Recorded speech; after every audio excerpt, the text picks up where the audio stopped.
Fuck the Jesus beam. A Tengen Toa Sonen Thailand fic. By Love Point 33. Jason, I showed you, didn't I? No. Atten I am Asum. On to the motherfucking story.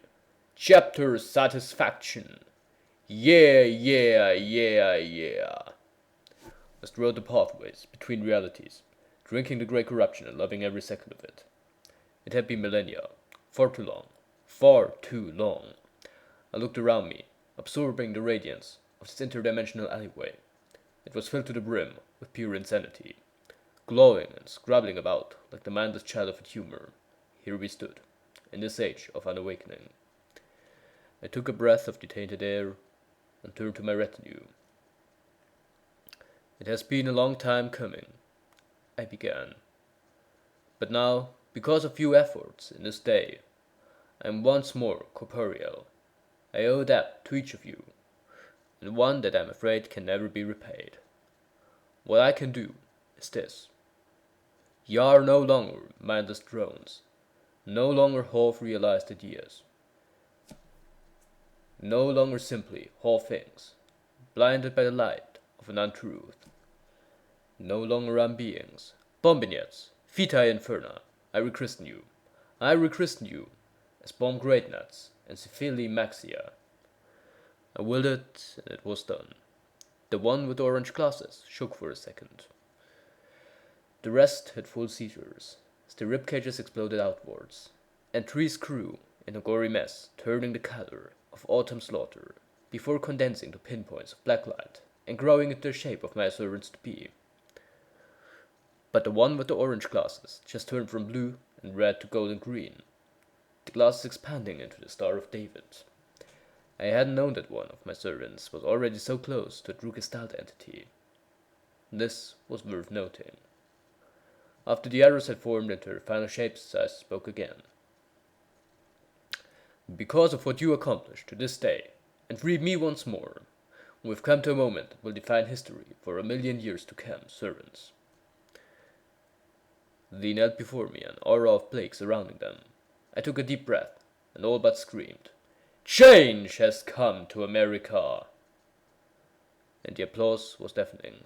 Motherfucking end of chapter Satisfaction!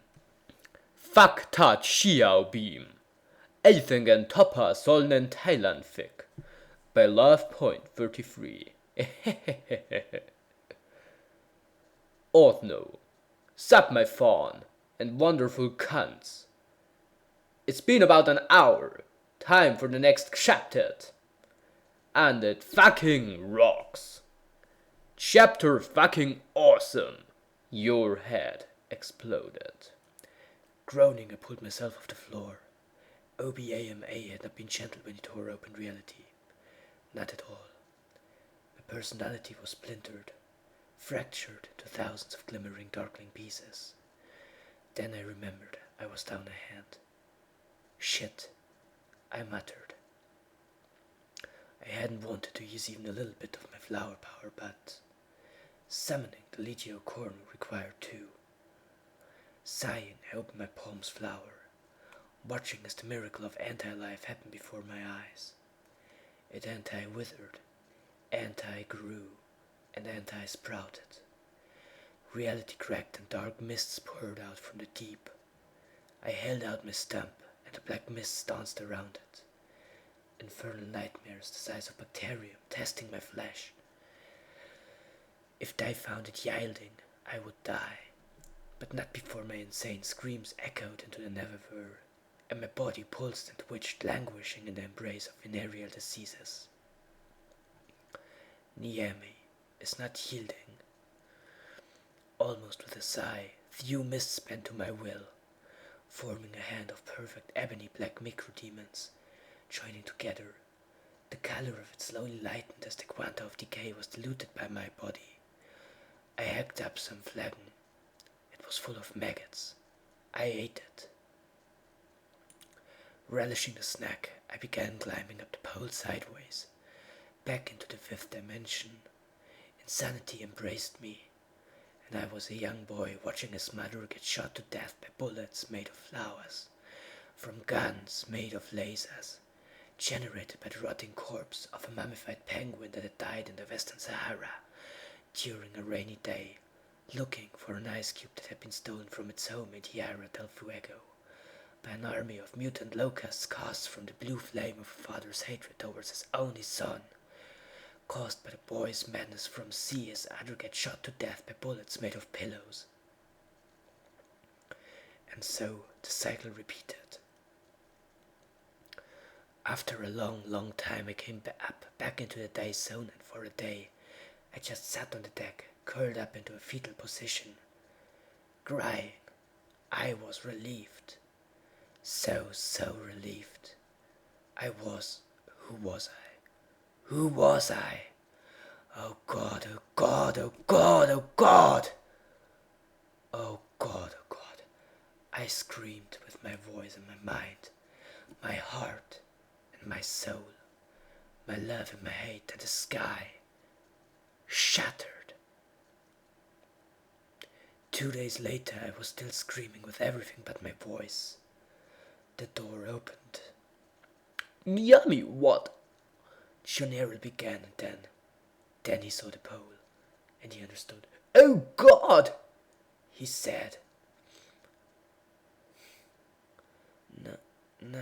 Niami, I rasped out.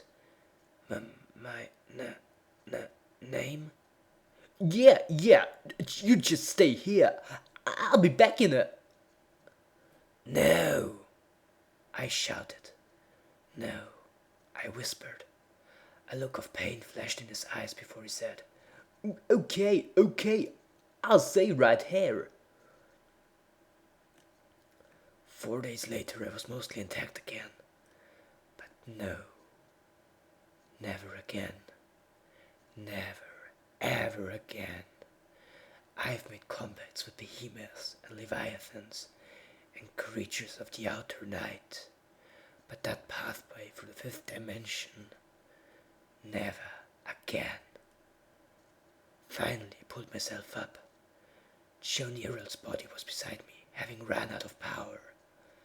I placed a culture of nanofiends on his head.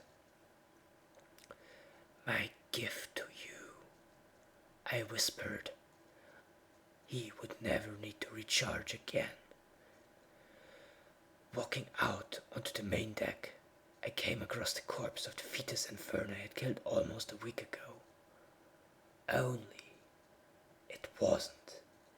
In the fetus place were 4 dead puppies, and 1 very alive one. It had been eating the corpses of its litter mates. Smart, I said, looking down at it. It wagged its tail uncertainly. Well, come on, little one, I said before turning down the hall for Simawil's body lay.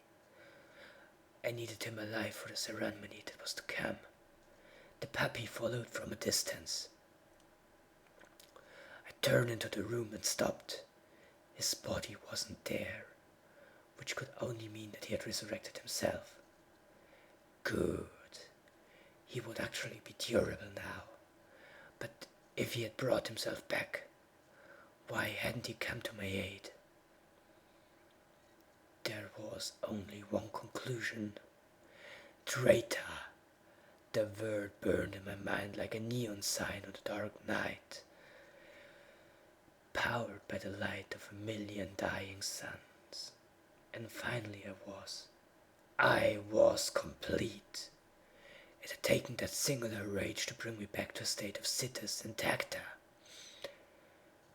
Kamenik, I muttered, just stay right where you are. I'll save your sorry ass. Just you wait. Later outside I finished drawing the circle. The magic circuit only needed a sacrifice to spin on. I bent down to my knees and coaxed the puppy to me.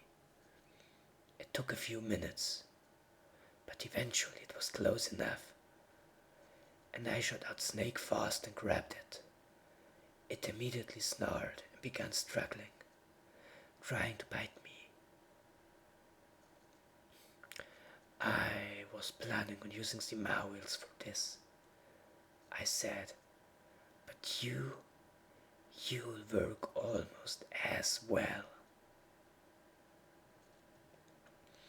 I tore its head off and bathed in a shower of arterial blood, and then I began to chant, In vivo veritas, invictus verum. Now the chosen one has come. Let old debts be remembered from the beginning of the past. Let the ancient promise be fulfilled, and the compact realized at last. The skies blackened, and clouds formed from the blue sky.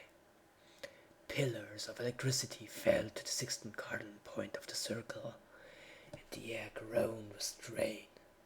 As I lay, was born in time and space, and finally came out of it. With abrupt suddenness, my flower power was drained completely and utterly, leaving me temporarily nothing more than an ordinary hedge woman. Great doors appeared in the center of the circle, thousands of feet high and wide. On them were carved naked men and dogs, dying of 1,000 afflictions, all in a rictus of pain and terror. They opened. A single legend strode out into the real. Commander John Shepard. He was half naked, wearing tight leather pants that were entirely too short. His mane was resplendent in the afternoon sun, his massive horn defying gravity majestically. His abs were ripped, his arms bulging with inhuman strength, supporting the shotgun special that was his pride. The gun could fire 500 rounds a second, and was capable of reducing an elephant into a mist of blood in half that. He neighed and spoke human words coming from the head of a unicorn. Mein Führer, is it time? Yes, I said. Call the rest of the Legion Colonel now. Jawohl, mein Führer. He responded and obeyed, letting forth a wailed neigh which faded into blackness beyond the doors. At first there was nothing, then the ground began to shake rhythmically.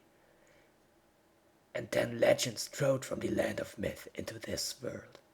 They were my army, elite beyond elite. Men graced with heads of unicorns, wearing the armor of space marines, armed with nuclear assault rifles. As one they shouted, Sieg Heil! Obama wouldn't know what had hit him. I smiled and the sun shut itself with fear. Motherfucking end of chapter fucking awesome!